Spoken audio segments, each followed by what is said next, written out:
Hello and welcome to Wood and Graphite, the number 2 pencil-based video channel on the internet.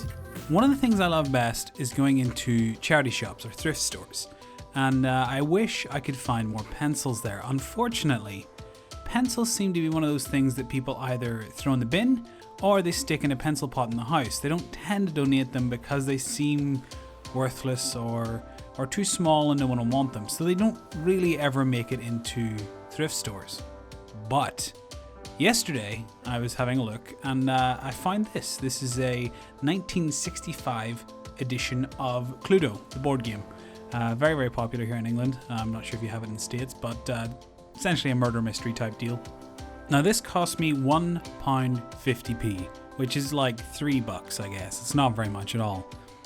And the reason I bought it is A, I love vintage stuff and I love the game.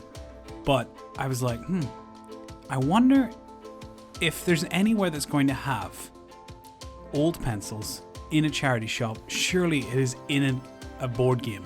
Someone's thrown them in there and forgotten and then go, yeah, I'll give that to the charity shop.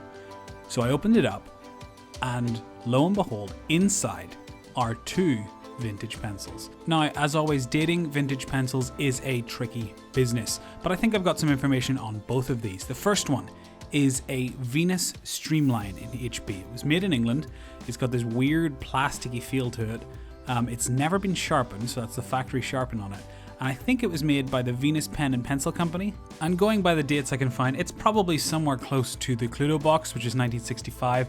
So this is probably mid to late 60s era. I wouldn't exactly call it an attractive pencil, but it's very, very cool to have. And the ones made in England are good because there aren't really many pencils made in England anymore, so it's nice to have something in the collection from merry old England. The second pencil is far more interesting to me, and I have even less information on it. On the actual barrel, it just says made in England, HB 48 to 76, little diamond, and then S. Now, this isn't a lot to go on, and interestingly to note, whoever sharpened this for the first time sharpened from the wrong end. So that's why the imprint is backwards.